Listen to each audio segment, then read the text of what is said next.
I'm Jacob Kruger, and this is the Write Your Screenplay podcast, where instead of criticizing movies and TV shows 2 thumbs up or 2 thumbs down, we talk about what we can learn from them as screenwriters. This week, we are going to be talking about The Penguin, and we're going to be using this series to explore a much more important concept when it comes to building your career as a screenwriter. We're going to be talking about the container for your story. And we're going to be using The Penguin to show how sometimes by finding the right container, you can tell a really complicated, character-driven, small story that you otherwise might not be able to tell within the commercial framework of what's currently happening in Hollywood. We're also going to be talking about the times to do that and the times not to. The times in your career where it makes sense to double down on the kind of writing that draws you, and the times in your career where it makes sense to find a different container. We're going to be talking about all different kinds of containers. So if you don't know exactly what the idea of a container for your film is, if you haven't heard that concept before, we're going to explore exactly what that means and exactly how to build one. I'm not going to give away the ending of The Penguin.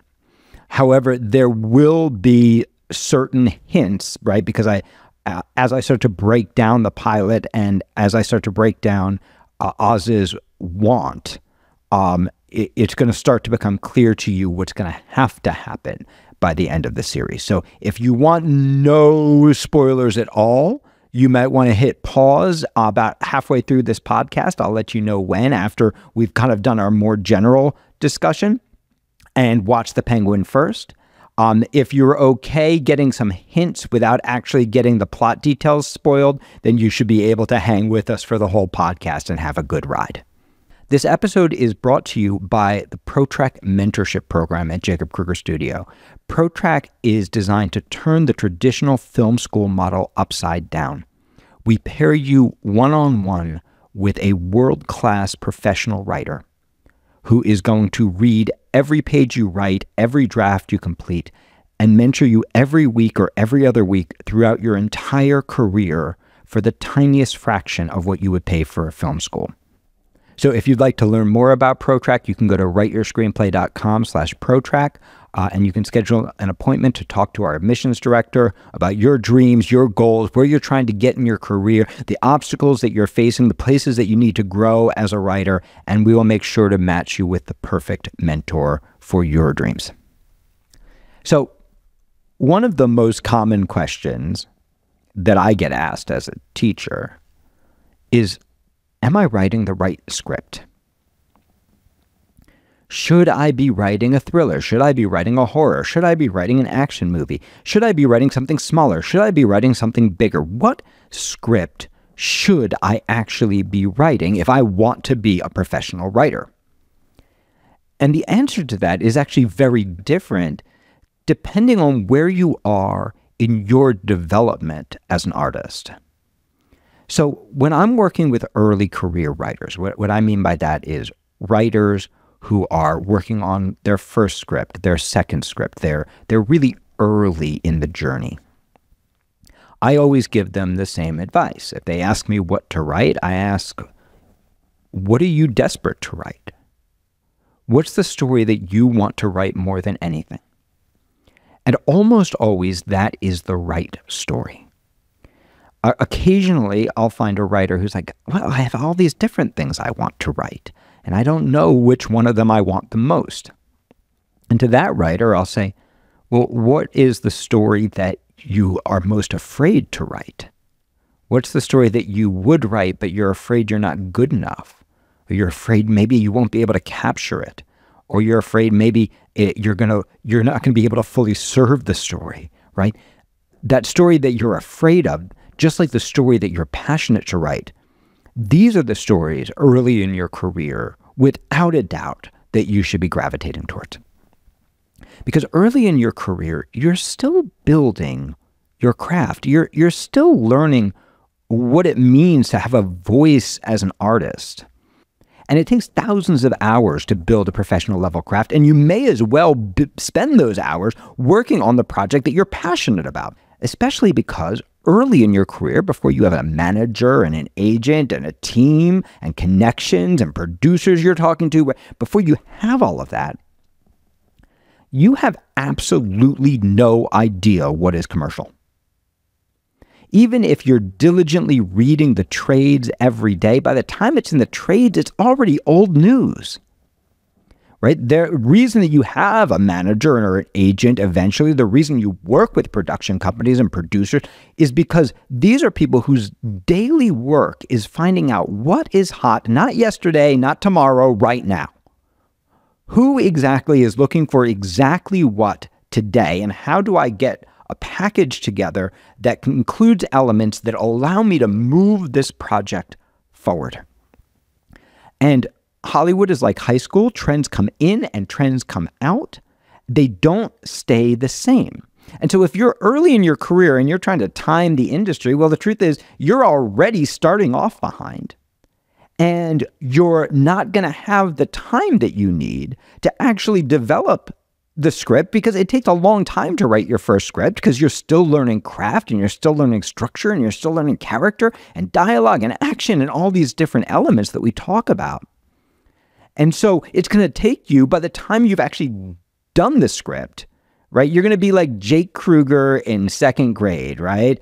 I don't know if you are old enough to remember Z Cavaricci pants, but they were these ridiculous pants in the 80s that had like zippers and buttons and flaps that kind of folded over each other. And there was nothing that Jacob Kruger in second grade wanted more than a pair of Z Cavariccis, because all the kids were wearing them. And by the time I finally wore my mom down and got her to agree to buy me a pair of Z Cavariccis, because those were expensive pants and we were not a wealthy family, and it was a huge investment for her. And I showed up with my Z Cavariccis, proud, ready to be accepted, and they were already out of fashion.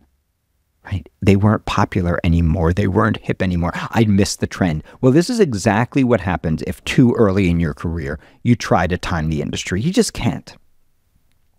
There's also a more important reason why I advise early career writers to focus on the scripts they're passionate about. Building your career, breaking into this industry, is about voice. There's always going to be a writer with better craft than you, right? Because there are just always writers who've been doing it longer, right? And not only do they have better craft, they also have better connections, better resumes. They've made people money. They have people who already trust them, right? You simply cannot compete with them on the craft level, on the connection level, and you certainly can't compete with them on the, hey, this is a traditional script well executed level. In order to break into this industry, you have to write the script that only you could write. And the truth is, you don't have to write one script. You have to write a library of scripts that only you can write, that have your voice in them. And early career writers are out of touch with their voice, right? It takes time. We have to strip away years of training, years of trying to fit in, years of wearing the normal mask, years of emulating our idols, right? We have to strip all that back to find that disruptive voice that already exists in you. We have to harness that passion, right? And it's going to be the disruptive script that breaks you in. It might not be the disruptive script that's the first one you write that gets made. It might be that it's the disruptive script that eventually leads you to get a work for hire project, get a rewriting project, right? But it's that disruptive script where the producer reads and goes, wow, I've never read something like that before. Wow, I've never seen this take on the story. Wow, there's something about that writer that really speaks to me in a profound way. That is the script that gets you a champion, and that's eventually going to break you into the industry. Recently, in my masterclass, my students get to choose what shows and movies we study. And my students chose Downton Abbey. And I kind of smiled when they did, because early in my career, when I was a development executive, before anybody knew who Julian Fellowes was, I would get submission after submission after submission from his agent. Julian Fellowes, who went on to write Downton Abbey and Gosford Park, right, who's now one of the most acclaimed writers in the world and successful writers in the world. At this time, Julian Fellowes was writing script after script after script that absolutely nobody wanted to make. He was writing these stiff upper lip, expensive period dramas that were all about subtext and complexity. And of course, you read these scripts and you could see the talent there, but you didn't know exactly what to do with them. For example, the first time I read him, he was being pitched to write an animated film, actually it was a limited series, called The True Life Adventures of Santa Claus, right? Could you imagine Julian Fellowes writing The True Life Adventures of Santa Claus? It would be the oddest Christmas movie ever written, right? Very, very complicated. And I remember reading this guy because his agent believed in him. He had a champion. And I'd read this guy and I'd be like, man, I could see the talent, but I don't know who's going to make this guy's movies. A really interesting thing happened. Eventually, Julian figured that out too. And he took these stiff upper lip dramas and he put them into a different container. He put them into a thriller container by writing a movie called Gosford Park. Now, he's still building on the same skills that he learned writing all those super uncommercial movies that got him his champion, that got him people to believe in him, right?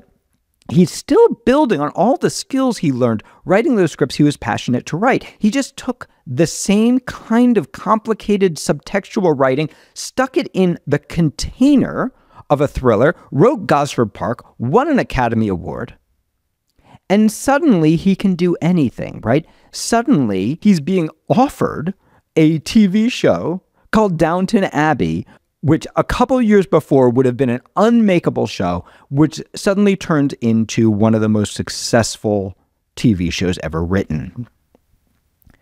So this is an example of a writer who developed a voice, writing exactly what he wanted in an uncompromising way.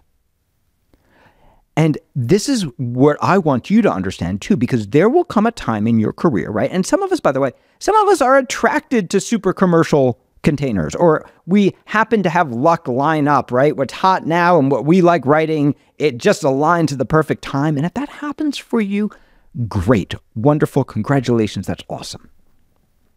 But others of us, we're attracted to weirder stuff or historical stuff or more complicated stuff or stuff that hey, this used to be commercial, but it's not commercial now because one got made and it flopped, right? We're attracted to certain kinds of movies. Early in your career, those are the movies you want to write because those are the movies you're going to write better than anybody else in the world. Those are the movies where you're going to hone your craft, and it's your love, your desperate need to make it, or it's your fear, right? Oh my God, am I good enough? That's going to supercharge the writing of those projects. It's going to make them disruptive, and it's going to give you the drive to actually make it through rewrite after rewrite after rewrite until you've actually developed this library that you are proud of and really come to own your voice.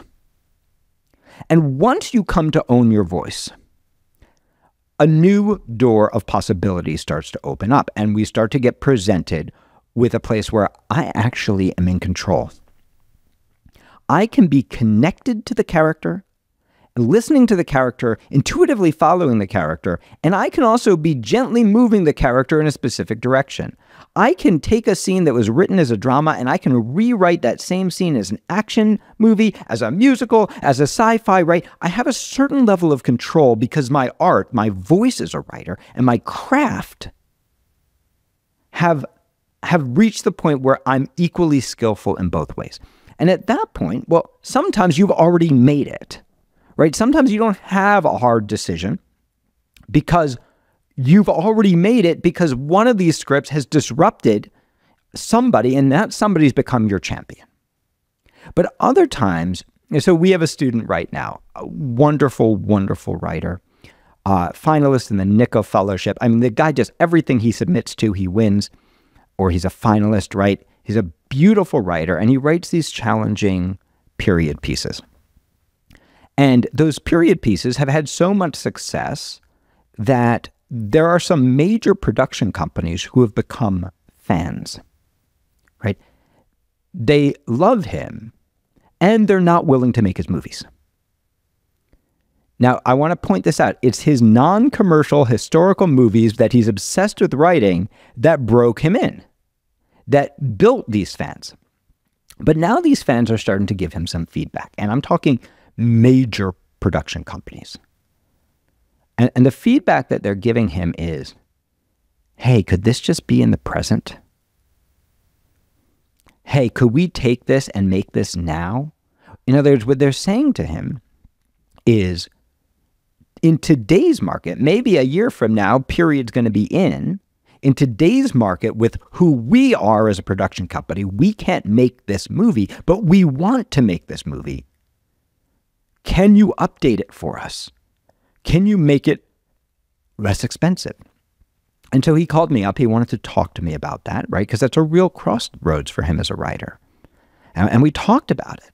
And I said, you are actually at a point where you have enough control of both the art and the craft. You have enough control of that dance that you could choose, if you wanted to take this beautiful writing style that you've developed and these world-building skills that you've developed and these historical details that you've developed and this way of telling a story that you've developed, and you could put it into one of their containers.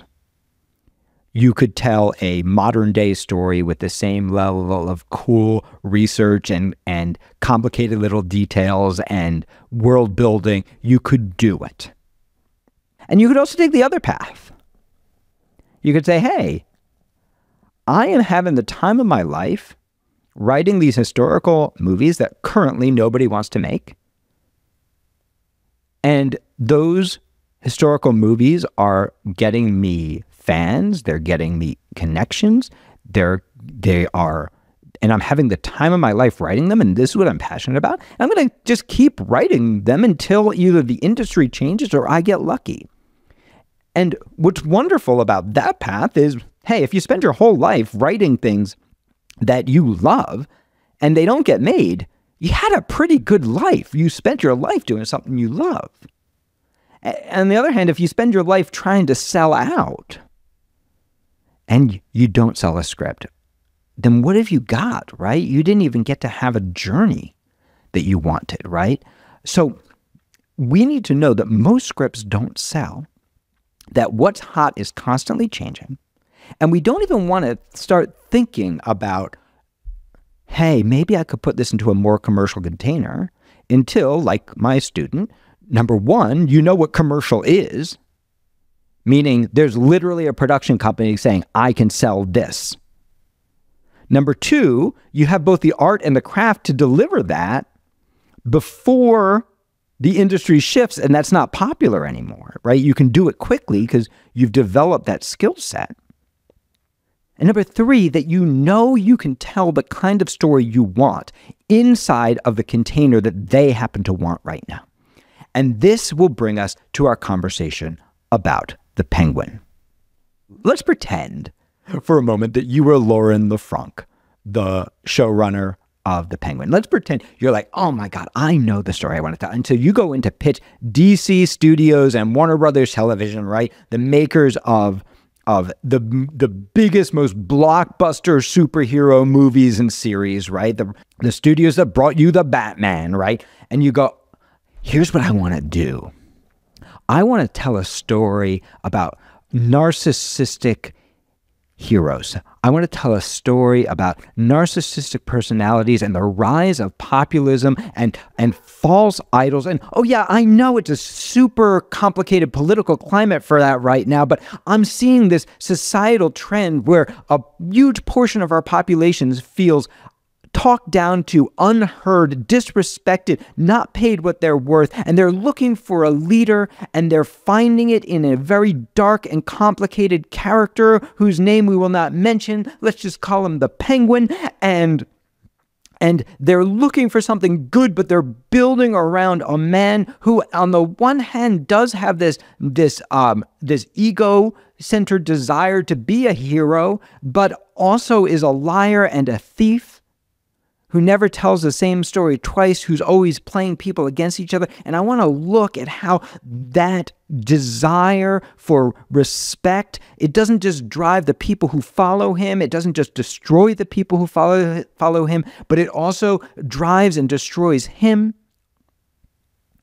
Well, what DC and Warner Brothers are going to say is, that seems very politically flammable. Maybe you should think about like making a Sundance movie or something. But if you take that same story and you put it in a container like the Penguin, and you say, I'm going to tell you the story of how the Penguin became the Penguin. I'm going to take this character that, if you remember the old Batman, right, of like the super old Batman, the original TV series, like the waddling guy with the stupid top hat, right? I'm going to take this character who's a cartoon, right, and I'm going to humanize him, right? I'm going to show how a big dream can turn to evil. I'm going to show how a guy who nobody respects can move to power.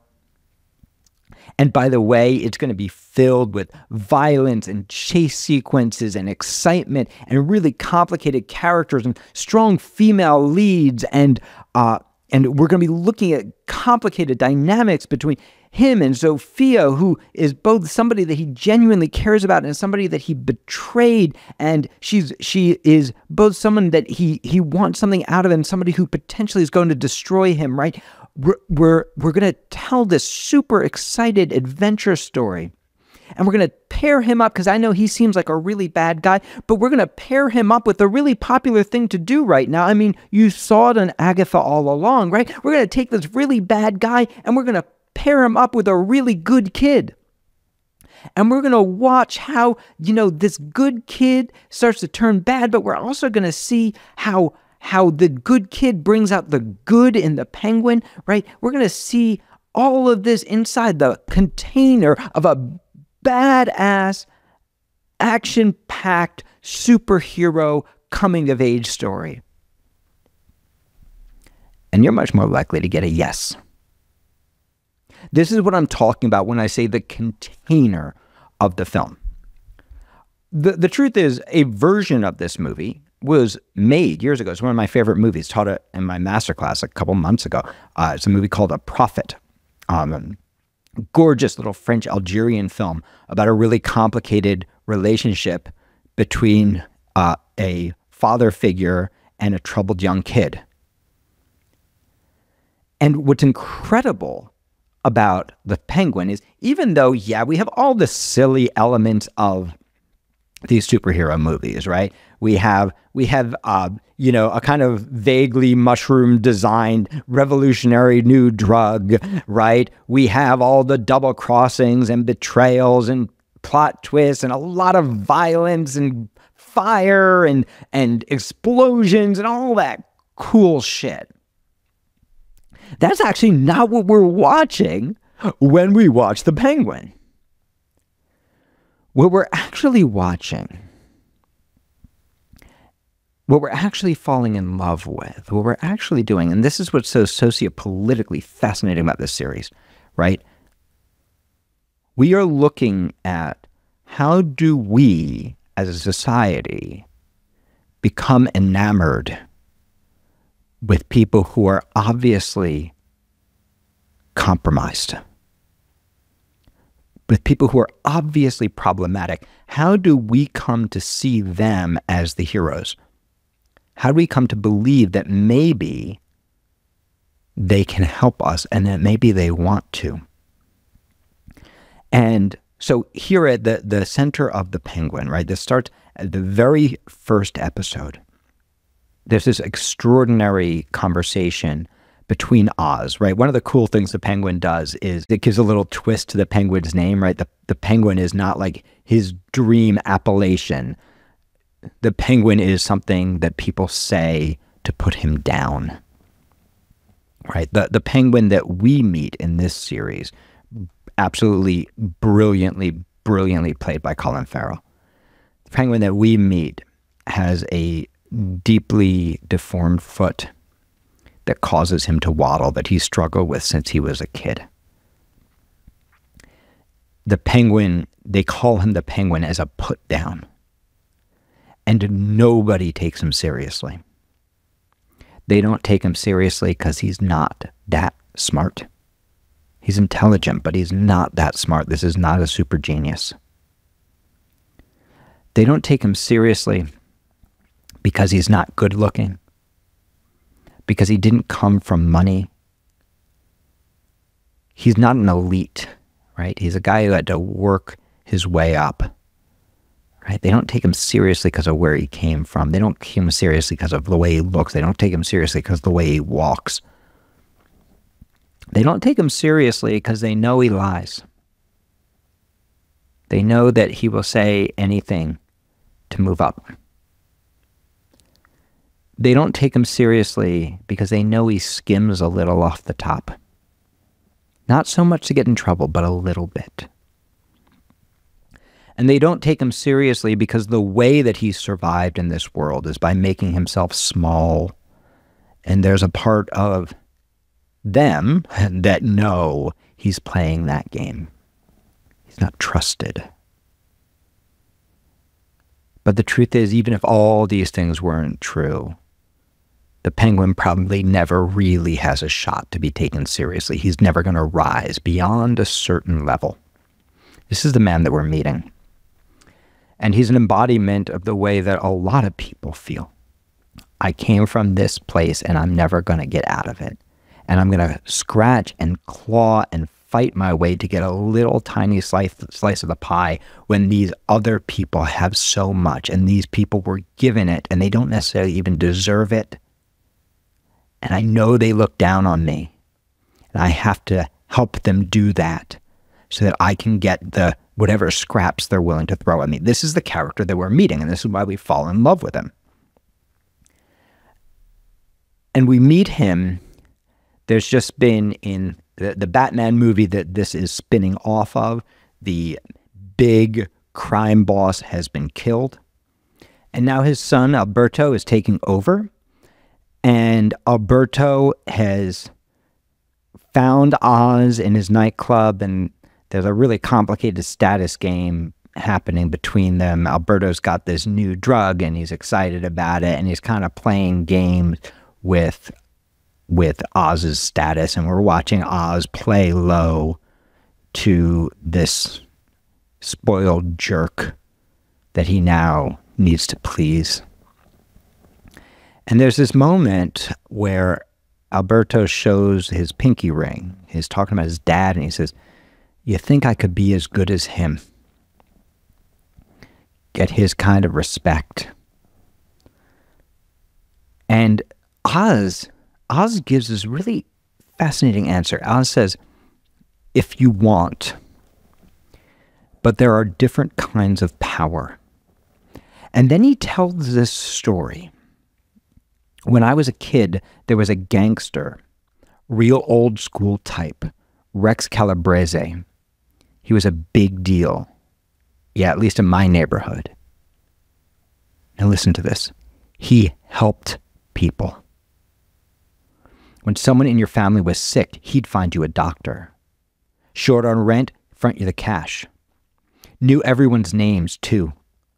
I don't know how he kept them all in his head, but he saw you on the street, he'd call out to you, ask how you were. Felt like he meant it, too. When I'm 14 or something, he has a heart attack and dies, still holding his cigar. In my neighborhood, they throw a parade in his honor, a friggin' parade. I mean, it wasn't fancy, but it was the gesture, the show of love, of what he meant. Can you imagine? To be remembered like that? Revered? So in this little monologue, by the way, you can watch this scene. It starts around 9 minutes and 24 seconds into episode 1, and it ends at 11 minutes 53 seconds. This is actually the inciting incident of the whole series. And where does it start? It starts with Oz sharing his super objective. He wants to be like that gangster. He wants to be the person that helps people, or at least that's what he believes he wants to be. And that's why we fall in love with him. Right? Now, this is not a new story. This is Michael Corleone in The Godfather. But this is a specific character-driven twist on that story, right? So we have the character's big dreams, and this is why we fall in love with him. We're like, yes, he may be a baddie. He may be a liar. He may be a thief. He might have always skimmed off the top. He may have these problems. But I don't like this guy in the power position. And I like this idea that maybe you need a badass like that to actually help. Really beautiful start. It makes us fall in love with him. Now, Alberto doesn't exactly agree. Alberto says, what's this? You want me to be like some small-time asshole? Would that make it easier for you to take what's mine? And then he realizes, or is this you, what you want? And Oz lies. He says, no. But Alberto's got him now. Holy shit, it is. This is your dream. It's so sweet, too, and so pathetic. You really think people would make a float of your dumb face and march it down the street chanting your goddamn name? Oh, Oswald Cobb. Remember him? What a guy. What a little bitch. And this is, of course, the moment that Oz kills him. That in a moment of anger and rage, Oz shoots the guy that he's trying to kiss up to and unleashes a world of hell upon himself that is eventually going to turn him into the Penguin, right? This is what I mean when I say this is a character-driven script. This is a story about a complicated guy with a beautiful dream that even he doesn't totally understand. And what causes the action to happen, right, is not good and evil, right? It's not these black and white concepts that we're used to seeing in action movies and in superhero movies. Rather, it's a guy with an emotional need. We have Oz Cobb, who is driven by this emotional need for respect. And we have Alberto, who is disrespecting not only him, but his dream. And this causes an impulsive action that is going to lead to all the events of the series. Because now he's got a secret he's got to keep from Sophia, the incredibly dangerous psychopathic sister of Alberto, who is definitely going to kill whoever killed her brother. But he also has a lead on the new drug that if he could control it, maybe he could actually run things. Maybe he could actually become Rex Calabrese, the gangster that he so idolizes. This is where all that structure, so we have this external container, a psychopath is now loose on him, a new drug, right? We have this external container, but inside what we really have a story is a character-driven story of a guy who needed frickin' respect. And then we're going to pair him up with the sweet kid, and we know what's going to happen, right? The sweet kid's going to bring out his heart of gold, and he's going to corrupt the sweet kid, and we can see all the complications happening. He meets the kid, Victor, as he's leaving. He's got a dead body that he's got to dispose of. He meets this kid who's trying to steal his hubcaps. He takes him prisoner. He makes him help him bury the body, and then he's going to kill him. But there's this really beautiful moment where they sit together after completing the job, and Oz decides not to, right? And so now here's the emotional heart of the piece starting, right? This relationship with Victor, this complicated relationship, which again, it allows us to believe in Oz because as messed up as he is, he's becoming a father figure for this kid. And even though he's teaching him some of the wrong things, he's also teaching him some of the right things. And by the time this piece is over, He's not just going to have brought this kid along. He's going to have brought along a whole subclass by treating them right, by telling them they matter, by paying them what they're worth. He's going to have brought along a whole subclass and taught them, I am your hero. I am there for you. And yes, we may be dealing drugs. We may be killing people. We may be doing bad things. I may be lying all the time, but look, I understand you. I understand what you've gone through, right? And a populist movement among the underworld is starting in Gotham, and we're believing in it because we're believing in Oz. Okay. So Oz, of course, his plan is to flee because he is going to get killed. But Oz has got a mom. And his mom is also complicated. And Oz's mom doesn't want him to flee. Oz's mom wants him to have the respect he deserves. To go fight for it, to take power, to become the frickin' leader she knows he can be. And the only thing that Oz really cares about in the entire world, and the thing that ultimately is going to cause his triumph and his tragedy, is his mom. The only thing he wants in the world is her respect, her love. He wants all of her attention. He has a narcissistic level need to be the only thing in her life. So this is what's driving him, right? He thinks he wants respect and to be Rex Calabrese, right? He thinks he wants to be the mobster who actually takes care of people. But what he's really driven by is a crazy mom with a desire for him and a need for her love and respect that's driving everything. So you see, yes, we are happening inside the context of a giant superhero crazy extravaganza.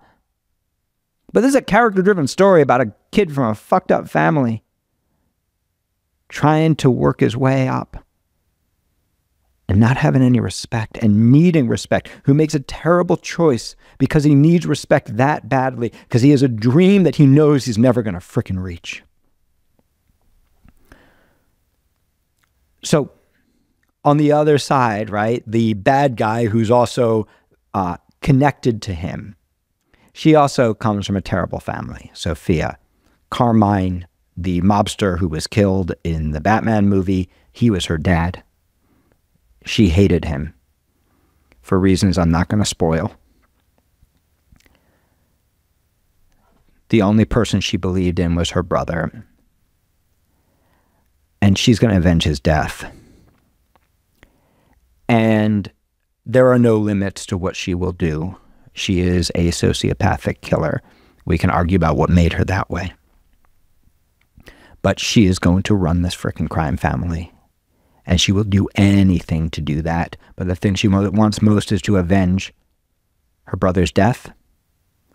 And connected to her is Oz, who was her driver. That's how he got his in.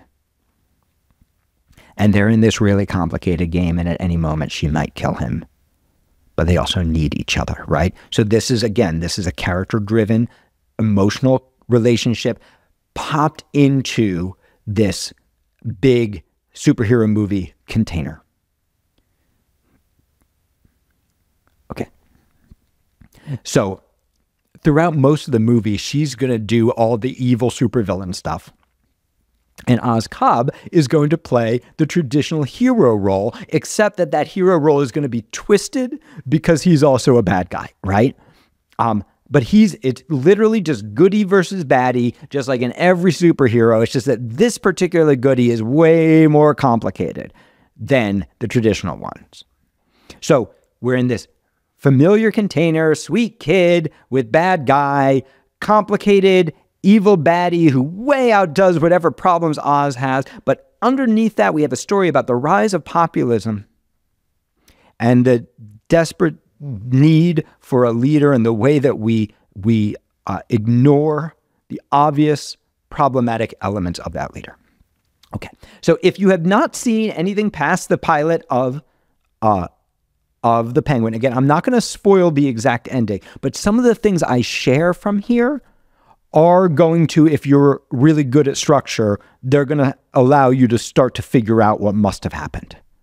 Even though you might not know the plot, you're going to figure out the structure. So if you are concerned about learning too much, this is the time to hit pause. Okay. As the story evolves, Sophia is going to realize that even though she thinks that she is breaking free of her father, that actually she is just reenacting exactly what he always wanted for her, that she is still under the sway of her father's needs rather than being her own person. And this is going to cause her to make a profound decision, right? She's actually, despite doing almost all of the really bad things in the movie, she is going to go from reenacting who her father wanted to be to actually learning who she is, right? She's going to go on an arc that actually leans more towards the good in her than towards the evil, even though she's going to be the perpetrator of all this violence. She is going to come to a realization that Oz doesn't fully come to. See, Oz is also, we really, underneath all of this, this is just a story of two people who care about each other, Oz and Sophia, but keep betraying each other.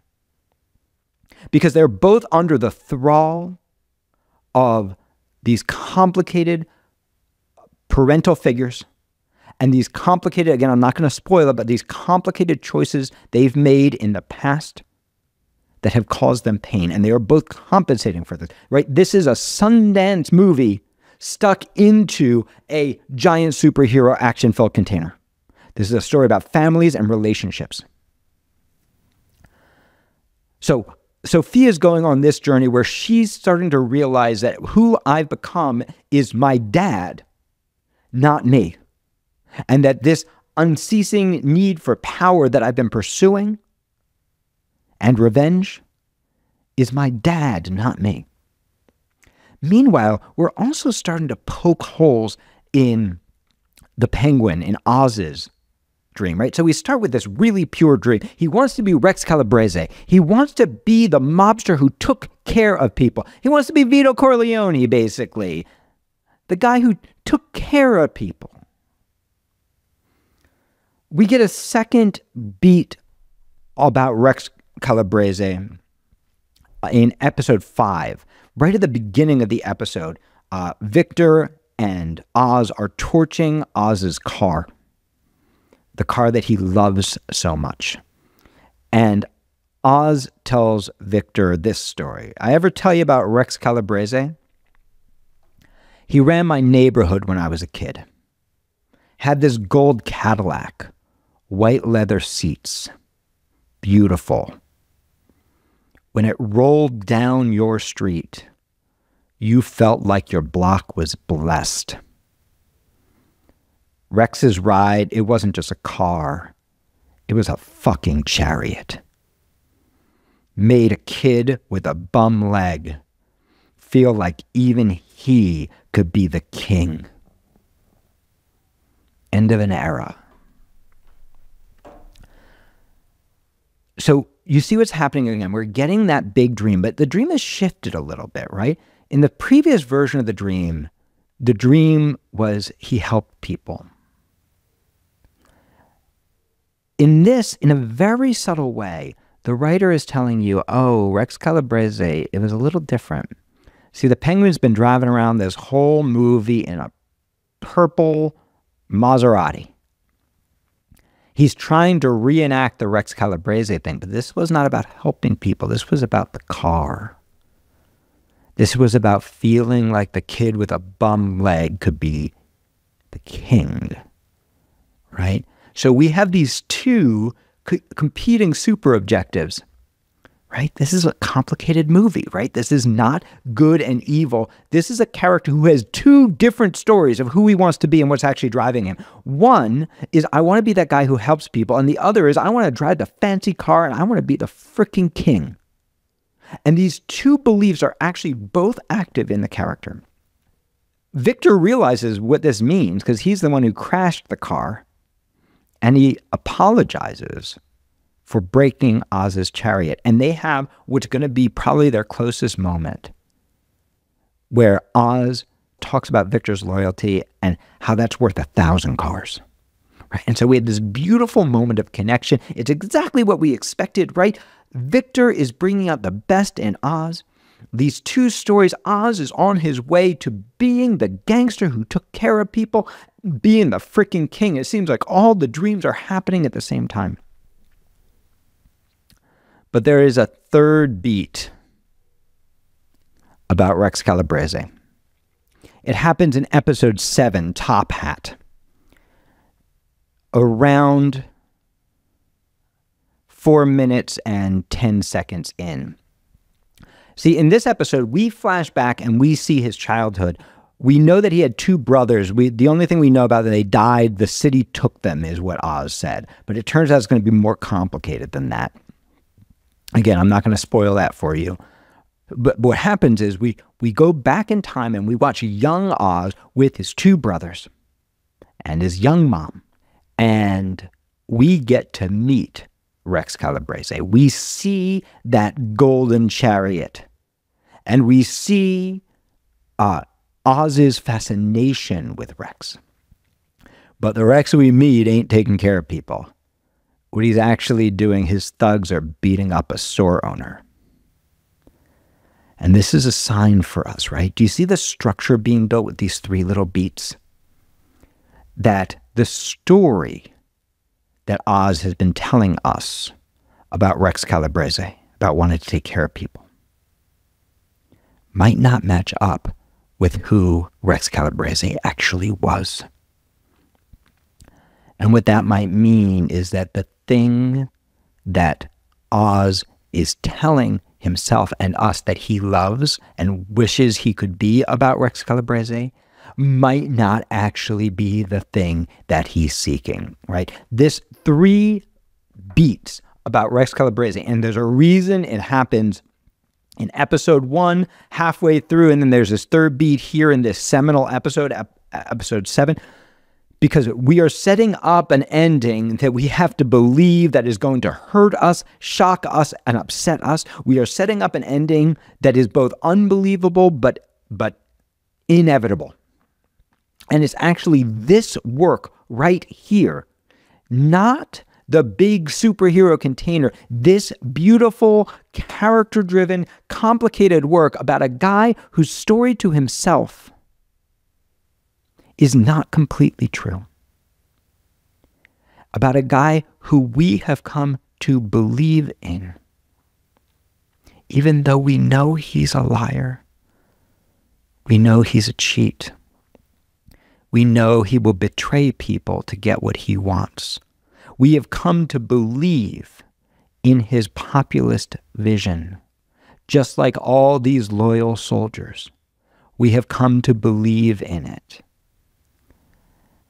Because The Penguin is a political piece about this genuine populist need for respect, attaching to a narcissistic leader who may not even really understand what he's actually pursuing himself, who has a story that he believes that may be different than what is actually driving him. So without giving more away, this is what I want to leave you with. Once you have your voice, you can put that voice into any container. You can take your drama and turn it into an action movie, into a thriller, into a romantic comedy. You can actually fit your character-driven work into literally any genre you want, just by going like, well, what's the container that can hold this complicated story that I want to tell? And if you deliver that container, you can get away with almost anything inside of it. And this is the last piece of that, because often we get hired to write the container, right? We've written this disruptive script, this library of disruptive scripts. We've shown our beauty as a writer, and the producer goes, yeah, I wish I could make those movies. I can't, but I've optioned the Hungry Hungry Hippos movie. Here's a container. Go to town. It's your big break. And we may have an urge to thumb our nose at that, right? Or to go, oh, I guess it's just time to sell out. I guess I'm going to deliver a bunch of action. But the truth is, as long as you deliver the container that they want, you can get away with almost anything underneath.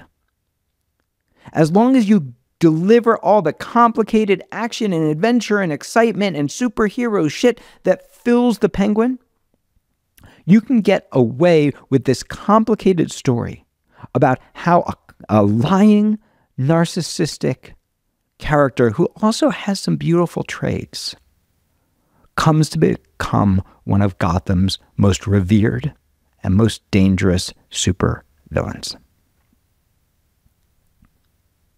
And in doing that, you can fill that container with something that builds understanding, that says something about the world, that taps into real things that you're wrestling with. You can fill that container with literally anything you want. You just have to choose to fill it. So I hope this has been helpful to your writing. If you're enjoying this podcast, please subscribe, write us a 5-star review, tell your friends. You're our marketing. You keep us alive, and we'll be back in 2 weeks with another episode.